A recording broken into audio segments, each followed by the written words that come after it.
दोस्तों मेरे पास एक सीलिंग फैन जो कि 24 स्लॉट का है और जिसे मैंने ओपन कर लिया है, यानी इसकी जितनी भी कॉइल है मैंने इनको सबको कटिंग कर लिया है और कटिंग कर लेने के बाद बाहर कर लिया है। अब यहाँ पर देखेंगे हम, इस पर कोई हमें इसका जो नाम है वो दिखाई नहीं दे रहा है, तो हम इसको भी देखेंगे कि इसका कौन सा नाम है। तो यहाँ देखिए ये इसका स्टेटर है और ये हो जाती है इसकी कॉइल जो कि मैंने कटिंग कर ली है और कटिंग कर लेने के बाद सभी को बाहर निकाल लिया है। तो देखिए यहाँ पर आप देख सकते हैं सभी कॉइल कितनी बुरी तरह से ये जली हुई हैं, यानी कि इसको कटिंग कर लेना ही बेहतर था, तो इसलिए मैंने इसको कट कर लिया था और यहाँ से बाहर निकाल लिया था। अब देखिए ये 24 स्लॉट का स्टेटर है जिसमें 12 जमा 12 कॉइल है, यानी 12 ही कॉइल इसमें नीचे डाली जाएंगी और 12 ही कॉइल ऊपर डाली जाएंगी। तो इसलिए इसमें टोटल 24 स्लॉट यानी 24 कॉइल इसमें आने वाली है। तो चलिए अब यहाँ जो हम इस पर ये इसका मार्कर लगा हुआ है उसे देख लेते हैं। तो यहाँ देखिए मेरे पास ये थिनर है और इस थिनर से ये मार्का इतना साफ़ और सुथरा हो जाएगा कि इससे ये पता चल जाएगा कि इसमें ये कौन सा फ़ैन और किस मॉडल का ये फ़ैन है। तो यहाँ देखिए थोड़ा सा कपड़े पर हम इस तरह से इस थिनर को लगाएंगे और इस तरह से यहाँ से इसको इस तरह से हल्का हल्का करके इसको रगड़ेंगे। तो यहाँ जितना हम इसको साफ़ करते जाएंगे उतना ये चमकता जाएगा और यहाँ तक कि ये बिल्कुल पता चल जाएगा कि ये किस कंपनी का फ़ैन है। तो यहाँ देखिए साफ़ करने पर ये बिल्कुल पता चल चुका है और ये खेतान कंपनी का फ़ैन बिल्कुल साफ साफ दिखाई दे रहा है। और वहीं इसका ये मॉडल है, ये हाई स्पीड माइलेज के नाम से है, यानी इसी के बराबर में हाई स्पीड माइलेज भी लिखा हुआ है जो कि इसका ये मॉडल है। तो दोस्तों ये बहुत ही हाई स्पीड में फ़ैन होता है और इस वीडियो में हम इसका ओरिजिनल वाइंडिंग डाटा और ओरिजिनल कंपनी डाटा और कंपनी स्पीड के साथ हम इस वीडियो में इसको रिवाइंड करेंगे। तो सबसे पहले हमें क्या करना होगा, यहाँ पर इसकी जो ये स्लॉट्स हैं इनमें पेपर लगाना होता है। तो यहाँ सबसे पहले नीचे वाली स्लॉट में हम पेपर लगाएंगे और साथ ही साथ इसकी जो स्टैंपिंग की मोटाई है, यानी इसकी जो कोर की मोटाई है उसको भी देख लेते हैं कि इसकी मोटाई कितनी है। तो यहाँ देखिए ये इसकी कोर की मोटाई हो जाती है और इसको स्केल से नापने पर पता चलता है कि ये 12 mm इसकी जो मोटाई है वो निकल कर आई है। तो दोस्तों इसका जो कोर है वो 12 mm की है और इसकी जो कॉइल है वो 12 ही नीचे है और 12 ही ऊपर है। तो इस स्टेटर का जो डाटा होता है वो थोड़ा अलग होता है, यानी जो और फ़ैन होते हैं उससे इसकी डाटा अलग है, तो उसको भी जानेंगे। तो यहाँ सबसे पहले हमने इसमें पेपर लगा लिया है और अब इसको ले चलते हैं मशीन पर और उसको रिवाइंड करने के लिए मशीन पर फिट कर लेते हैं और इसको रिवाइंड कर लेते हैं।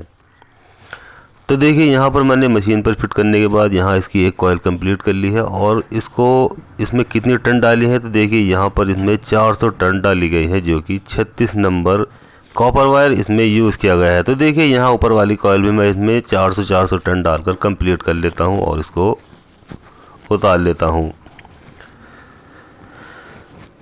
तो यहाँ देखिए इसकी लास्ट वाली कॉइल भी मैंने कंप्लीट कर ली है और अब देख लेते हैं कि इसमें मीटर पर क्या दिखाई दे रहा है। तो यहाँ देखिए मीटर पर अब 00 यहाँ पर आ जाएगा, क्योंकि हम 0 से ही शुरू करते हैं और मीटर लास्ट वाली कॉइल पर 0 पर ही आ जाता है।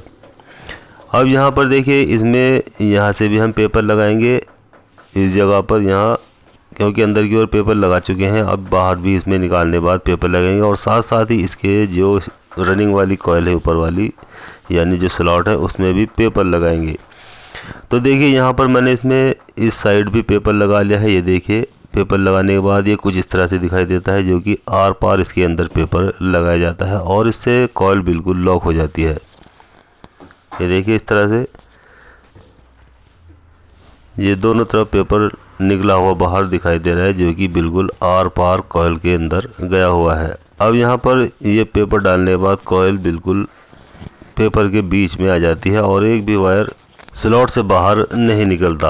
अब देखिए यहाँ जो रनिंग वाली स्लॉट्स हैं उसमें भी मैंने यहाँ पेपर लगा लिया है और ये भी मशीन पर सेट करने के लिए रेडी है। तो चलिए इसे मशीन पर सेट कर लेता हूँ। तो यहाँ देखिए मशीन पर सेट कर लेने के बाद यहाँ मैंने इसमें एक कॉइल कंप्लीट कर ली है जो कि रनिंग वाली है और इसको देख लेते हैं कि इसमें कितनी टन है। तो देखिए यहाँ पर 420 टन इसमें डाली गई है, जो कि यहाँ पर भी 36 ही नंबर इसमें यूज़ किया गया है। तो दोनों में हम 36 नंबर यूज़ करेंगे और 400 टन नीचे और 420 टन ऊपर डालेंगे। अब देखिए यहाँ जो इसकी बाकी की कॉइल है उसको भी मैं कंप्लीट कर लेता हूँ और पूरा कर लेने के बाद इसको भी मैं बाहर निकाल लेता हूँ। तो देखिए लास्ट वाली कॉइल कंप्लीट होने के बाद यहाँ पर भी मीटर 00 पर दिखाई दे जाता है,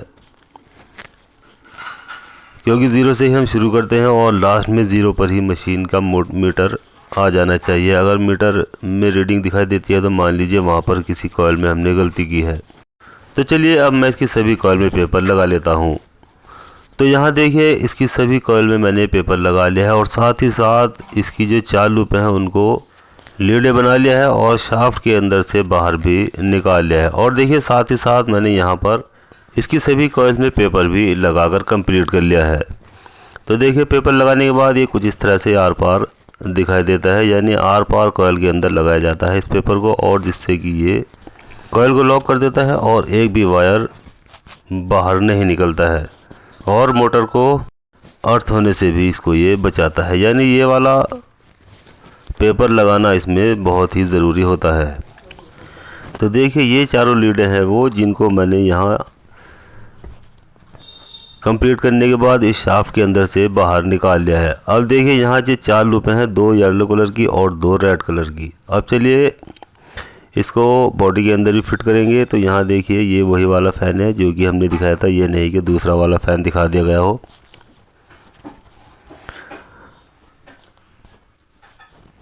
तो अब चलिए इसको मैंने वार्निश लगाने के बाद सुखा भी लिया है और सुखा लेने के बाद अब इसको बॉडी में फिट करेंगे। तो यहाँ देखिए पहले वाला इसका जो कवर है वो ऊपर वाला ले लेते हैं और इसको इस तरह से रखने के बाद यहाँ नीचे की ओर दाब देते हैं तो ये बिल्कुल सेट बैठ जाता है। अब उसके बाद यहाँ जो नीचे वाला कवर है उसको ले लेते हैं और यहाँ जो इसके बोर्ड लगाने के जो 2 छेद होते हैं ऊपर और नीचे, उनको एक जगह रखते हैं एक सीध में और उसके बाद यहाँ इसको प्लेट को दाब देते हैं और यहाँ पर इसको घुमाकर देख लेते हैं कि इसकी सेटिंग तो ख़राब नहीं है। और उसके बाद यहाँ तीनों बोल्ट एक एक करके इसके अच्छे से टाइट कर देंगे। तो देखिए ये तीनों बोल्ट इसके अच्छे टाइट हो चुके हैं। अब यहाँ चलिए इसमें कैपेसिटर भी लगा लेते हैं और इसको कनेक्शन करेंगे। तो यहाँ देखिए इसके कैपेसिटर वगैरह और कनेक्शन भी मैंने इसके कर लिया है। तो यहाँ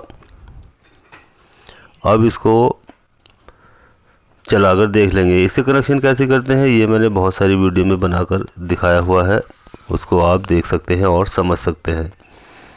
यहाँ देखिए सीरीज़ बोर्ड में भी हमारी कंप्लीट लाइट आ चुकी है और अब इसको यहाँ देखिए चलाकर देखेंगे तो यह बिल्कुल उल्टी दिशा में यानी एंटी क्लॉकवाइज घूम रहा है। तो इसके लिए हम क्या करेंगे, जो हमने कॉमन बनाया है यानी ये रेड और येलो कलर के 2 वायर एक जगह जॉइंट किए हैं, वहाँ से कोई सा भी एक वायर हम यहाँ से खोल लेंगे, चाहे तो रेड और चाहे तो येलो।